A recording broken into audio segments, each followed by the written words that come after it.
नमस्कार दोस्तों, मैं रश्मि द्विवेदी प्यारी टेल्स में आपका बहुत बहुत स्वागत करती हूँ। दोस्तों, आज हम सुनेंगे मुंशी प्रेमचंद द्वारा लिखी हुई कहानी नेऊर। कहानी आपको पसंद आए तो कृपया वीडियो को लाइक कर दीजिएगा, चैनल को सब्सक्राइब करना मत भूलिएगा। तो शुरू करते हैं आज की कहानी नेऊर। आकाश में चांदी के पहाड़ भाग रहे थे, टकरा रहे थे, गले मिल रहे थे, जैसे सूर्य मेघ संग्राम छिड़ा हुआ हो। कभी छाया हो जाती थी, कभी तेज धूप चमक उठती थी। बरसात के दिन थे, उमस हो रही थी, हवा बंद हो गई थी। गांव के बाहर कई मजूर एक खेत की मेड़ बांध रहे थे।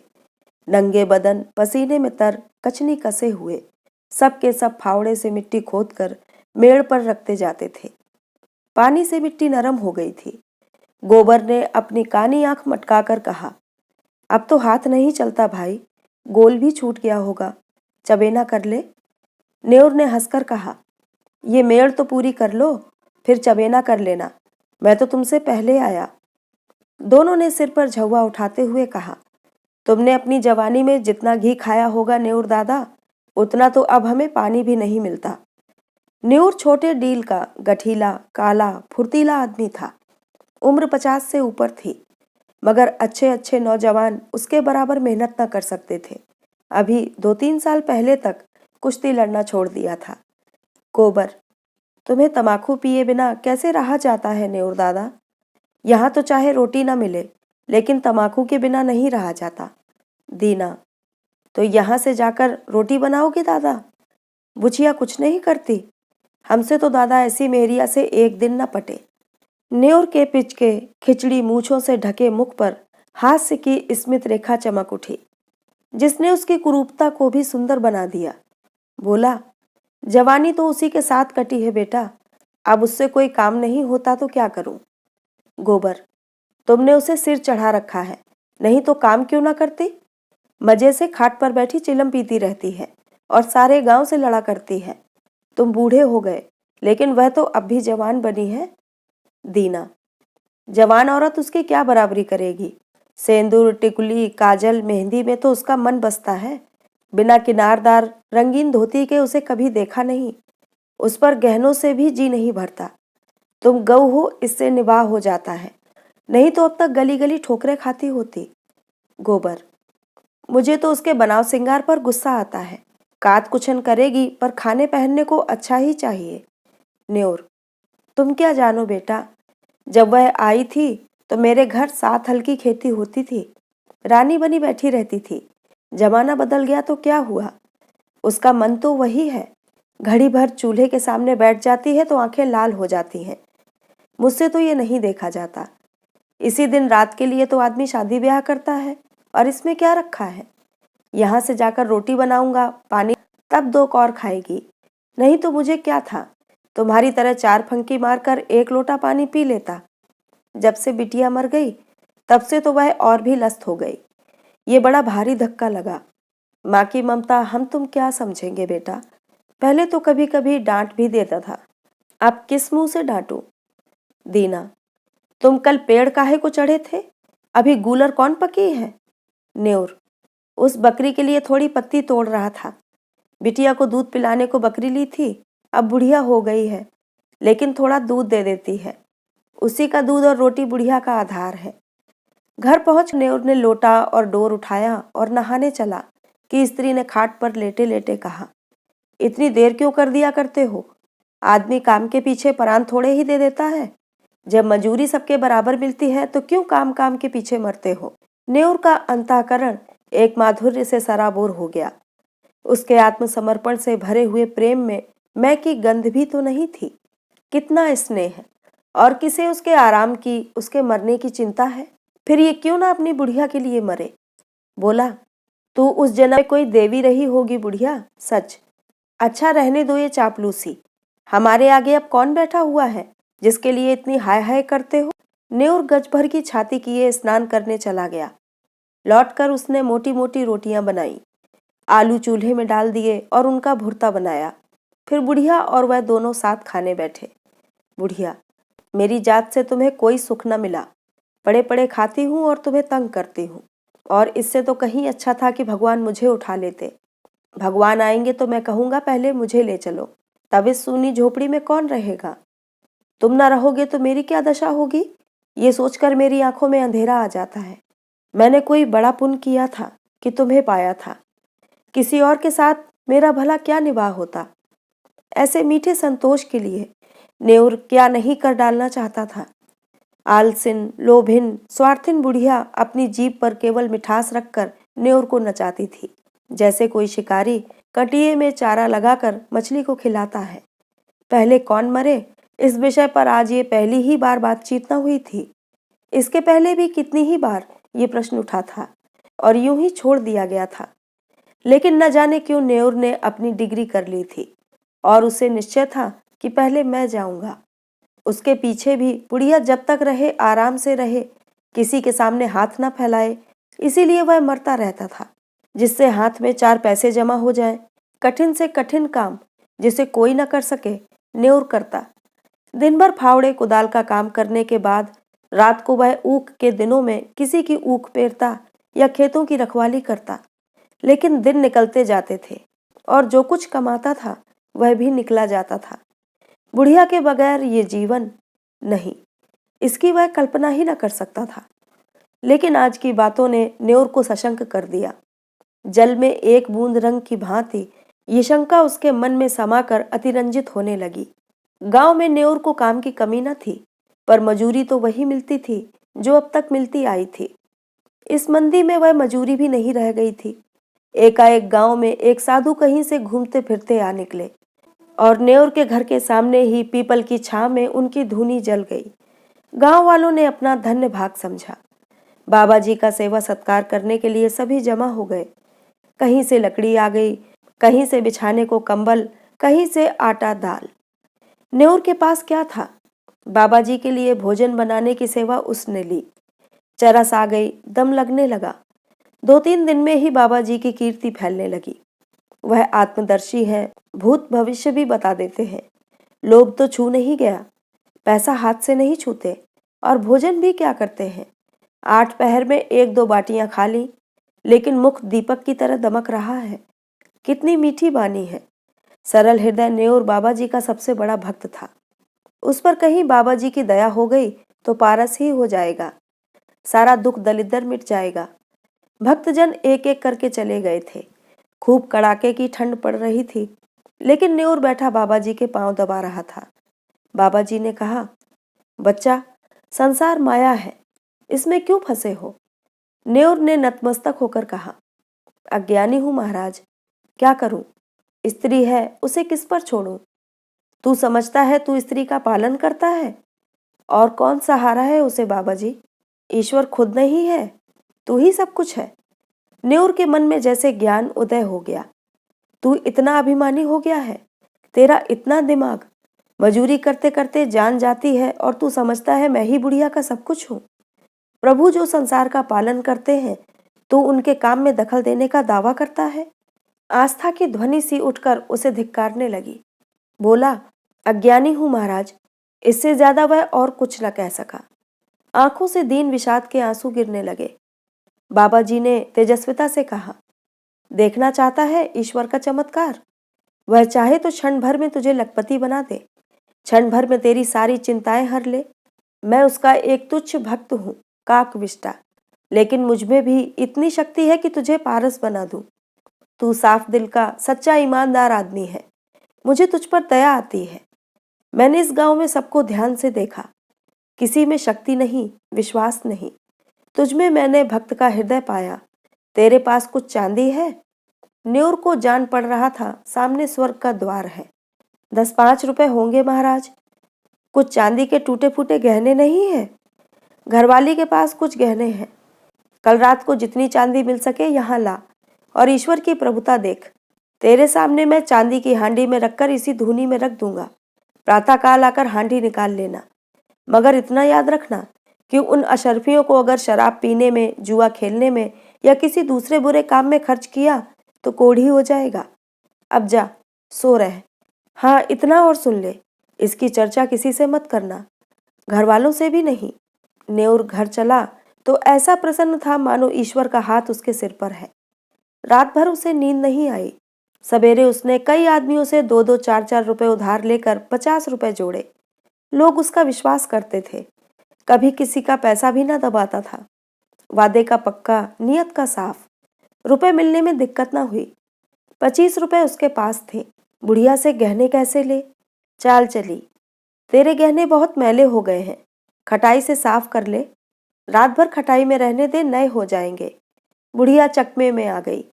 हांडी में खटाई डालकर गहने भिगो दिए, और जब रात को वह सो गई तो न्योर ने रुपए भी उसी हांडी में डाल दिए और बाबा जी के पास पहुंचा। बाबा जी ने कुछ मंत्र पढ़ा, हांडी को धूनी की राख में रखा और न्योर को आशीर्वाद देकर विदा किया। रात भर करवटें बदलने के बाद न्योर मुंह अंधेरे बाबा के दर्शन करने गया, मगर बाबा जी का वहां पता न था। अधीर होकर उसने धूनी की जलती हुई राख टटोली, हांडी गायब थी। छाती धक धक करने लगी। बदहवास होकर बाबा को खोजने लगा। हाट की तरफ गया, तालाब की ओर पहुंचा। 10 मिनट, 20 मिनट, आधा घंटा, बाबा का कहीं निशान नहीं। भक्त आने लगे, बाबा कहाँ गए? कंबल भी नहीं, बर्तन भी नहीं। भक्त ने कहा, रमते साधुओं का क्या ठिकाना, आज यहाँ कल वहां। एक जगह रहे तो साधु कैसे? लोगों से हेल मेल हो जाए, बंधन में पड़ जाए। सिद्ध थे, लोभ तो छू नहीं गया था। न्योर कहाँ है? उस पर बड़ी दया करते थे, उससे कह गए होंगे। न्योर की तलाश होने लगी, कहीं पता नहीं। इतने में बुढ़िया न्योर को पुकारती हुई घर में से निकली। फिर कोलाहल मच गया। बुढ़िया रोती थी और न्योर को गालियां देती थी। न्योर खेतों के मेड़ों से बेतहाशा भागता चला जाता था, मानो उस पापी संसार से निकल जाएगा। एक आदमी ने कहा, न्योर ने कल मुझसे 5 रुपए लिए थे, आज सांझ को देने को कहा था। दूसरा, हमसे भी 2 रुपए आज ही के वादे पर लिए थे। बुढ़िया रोई, दाढ़ी जार मेरे सारे गहने ले गया, 25 रुपए रखे थे वह भी उठा ले गया। लोग समझ गए बाबा कोई धूर्त था, न्योर को झांसा दे गया। ऐसे ऐसे ठग पड़े हैं संसार में। न्योर के बारे में किसी को ऐसा संदेह नहीं था। बेचारा सीधा आदमी आ गया पट्टी में, मारे लाज के कहीं छिपा बैठा होगा। 3 महीने गुजर गए। झांसी जिले में धसान नदी के किनारे एक छोटा सा गांव है। काशीपुर नदी के किनारे एक पहाड़ी टीला है। उस पर कई दिन से एक साधु ने अपना आसन जमाया है। नाटे कद का आदमी है, काले तवे का सा रंग, देह गठी हुई। ये न्योर है, जो साधु वेश में दुनिया को धोखा दे रहा है। वही सरल निष्कपट न्योर है, जिसने कभी पराये माल की ओर आंख नहीं उठाई, जो पसीने की रोटी खाकर मग्न था। घर की, गांव की और बुढ़िया की याद एक क्षण भी उसे नहीं भूलती। इस जीवन में फिर कोई दिन आएगा कि वह अपने घर पहुंचेगा और फिर उस संसार में हंसता खेलता अपनी छोटी छोटी चिंताओं और छोटी छोटी आशाओं के बीच आनंद से रहेगा। वह जीवन कितना सुखमय था। जितने थे सब अपने थे, सभी आदर करते थे, सहानुभूति रखते थे। दिन भर की मजूरी, थोड़ा सा अनाज या थोड़े से पैसे लेकर घर आता था तो बुढ़िया कितने मीठे स्नेह से उसका स्वागत करती थी। वह सारी मेहनत, सारी थकावट जैसे उसे मिठास में सनकर और मीठी हो जाती थी। हाय, वे दिन फिर कब आएंगे? न जाने बुढ़िया कैसे रहती होगी। कौन उसे पान की तरह फेरेगा? कौन उसे पकाकर खिलाएगा? घर में पैसा भी तो नहीं छोड़ा, गहने तक डुबो दिए। तब उसे क्रोध आता कि उस बाबा को पा जाए तो कच्चा ही खा जाए। हाय लोभ, लोभ। उनके अनन्य भक्तों में एक सुंदरी युवती भी थी, जिसके पति ने उसे त्याग दिया था। उसका बाप फौजी पेंशनर था। एक पढ़े लिखे आदमी से लड़की का विवाह किया, लेकिन लड़का माँ के कहने में था और युवती की अपनी सास से न पटती। वह चाहती थी कि शौहर के साथ सास से अलग रहे। शौहर अपनी माँ से अलग होने पर नाराजी हुआ। वह रूठकर मैके चली आई। तब से 3 साल हो गए थे और ससुराल से एक भी बार बुलावा ना आया, ना पतिदेव ही आए। युवती किसी तरह पति को अपने वश में कर लेना चाहती थी। महात्माओं के लिए किसी का दिल फेर देना ऐसा क्या मुश्किल है। हाँ, उनकी दया चाहिए। एक दिन उसने एकांत में बाबा जी से अपनी विपत्ति कह सुनाई। न्योर को जिस शिकार की टोह थी, वह आज मिलता हुआ जान पड़ा। गंभीर भाव से बोला, बेटी, मैं सिद्ध हूं न महात्मा, न मैं संसार के झमेलों में पड़ता हूं, पर तेरी श्रद्धा और प्रेम देखकर तुझ पर दया आती है। भगवान ने चाहा तो तेरा मनोरथ पूरा हो जाएगा। आप समर्थ हैं और मुझे आपके ऊपर पूरा विश्वास है। भगवान की जो इच्छा होगी वही होगा। मेरे भगवान आप ही हो। न्योर ने मानो धर्म संकट में पड़कर कहा। लेकिन बेटी, उस काम में बड़ा अनुष्ठान करना पड़ेगा और अनुष्ठान में सैकड़ों हजारों का खर्च है। उस पर भी तेरा काज सिद्ध होगा या नहीं ये मैं कह नहीं सकता। हाँ, मुझसे जो कुछ हो सकेगा वह मैं कर दूंगा, पर सब कुछ भगवान के हाथ में है। मैं माया को हाथ से नहीं छूता, लेकिन तेरा दुख नहीं देखा जाता। उसी रात को युवती ने अपने सोने के गहनों की पेटारी लाकर बाबा जी के चरणों पर रख दी। बाबा जी ने कांपते हुए हाथों से पेटारी खोली और चंद्रमा के उज्जवल प्रकाश में आभूषणों को देखा। उनकी बाहें झपक गईं। ये सारी माया उनकी है। वह उनके सामने हाथ बांधे खड़ी कह रही है, मुझे अंगीकार कीजिए।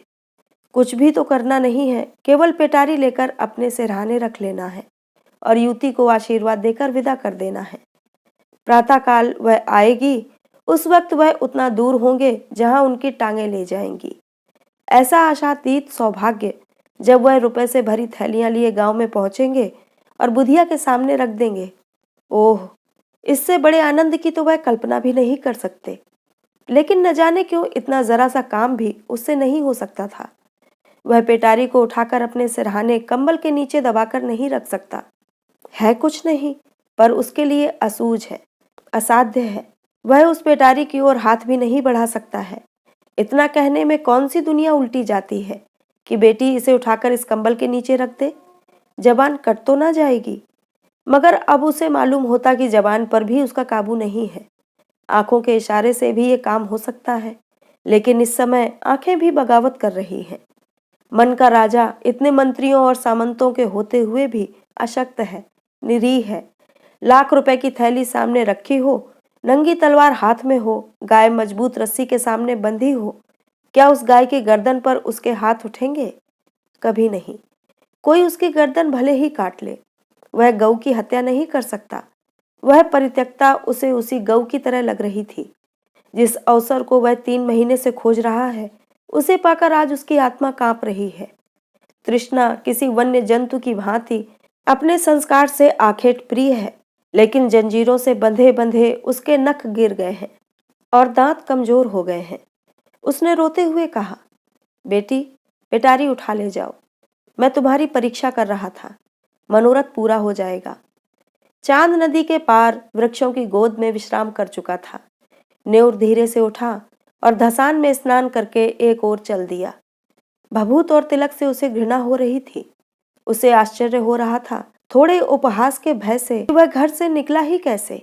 उसे अपने अंदर एक विचित्र उल्लास का अनुभव हो रहा था, मानो वह बेड़ियों से मुक्त हो गया हो, कोई बहुत बड़ी विजय प्राप्त की हो। 8वें दिन न्योर गांव पहुंच गया। लड़कों ने दौड़कर उछल कूद कर उसका स्वागत किया। एक लड़के ने कहा, काकी तो मर गई दादा। न्योर के पांव जैसे बंध गए, मुंह के दोनों कोने नीचे झुक गए। दीन विषाद आंखों में चमक उठा। कुछ बोला नहीं, कुछ पूछा भी नहीं। पल भर जैसे निस्संग खड़ा रहा, फिर बड़ी तेजी से अपनी झोपड़ी की ओर चला। बालक वृंद भी उसके पीछे दौड़े, मगर उनकी शरारत और चंचलता भाग चली थी। झोपड़ी खुली पड़ी थी।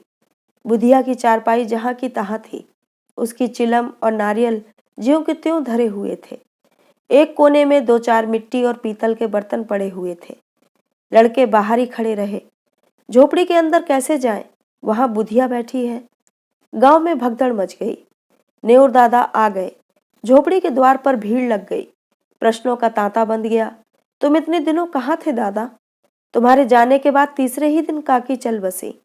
रात दिन तुम्हें गालियां देती थी, मरते मरते तुम्हें गरियाती ही रही। तीसरे दिन आए तो मरी पड़ी थी। तुम इतने दिन कहाँ रहे? न्योर ने कोई जवाब न दिया, केवल शून्य, निराश, करुण, आहत नेत्रों से लोगों की ओर देखता रहा, मानो उसकी वाणी हर ली गई है। उस दिन से किसी ने उसे बोलते या रोते हंसते नहीं देखा। गांव से आध मील पर पक्की सड़क है, अच्छी आम दरख्त है। न्योर बड़े सवेरे जाकर सड़क के किनारे एक पेड़ के नीचे बैठ जाता है। किसी से कुछ मांगता नहीं, पर राहगीर कुछ न कुछ दे ही देते हैं, चबेना, अनाज, पैसे। संध्या समय वह अपनी झोपड़ी में आ जाता है, चिराग जलाता है, भोजन बनाता है, खाता है और उसी खाट पर पड़ा रहता है। उसके जीवन में जो एक संचालक शक्ति थी वह लुप्त हो गई है। वह अब केवल जीवधारी है। कितनी गहरी मनोव्यथा है। गांव में प्लेग आया, लोग घर छोड़ छोड़कर भागने लगे। न्योर को अब किसी की परवाह न थी, न किसी को उससे भय था, न प्रेम। सारा गांव भाग गया। न्योर अपनी झोपड़ी से न निकला और आज भी वह उसी पेड़ के नीचे सड़क के किनारे उसी तरह मौन बैठा हुआ नजर आता है, निश्चेष्ट, निर्जीव। तो दोस्तों, ये थी कहानी न्योर। आपको कैसी लगी हमें कमेंट में ज़रूर बताइएगा। चैनल को सब्सक्राइब करना मत भूलिएगा। तो मिलते हैं अगली कहानी में। कहानी को पूरा सुनने के लिए बहुत बहुत धन्यवाद।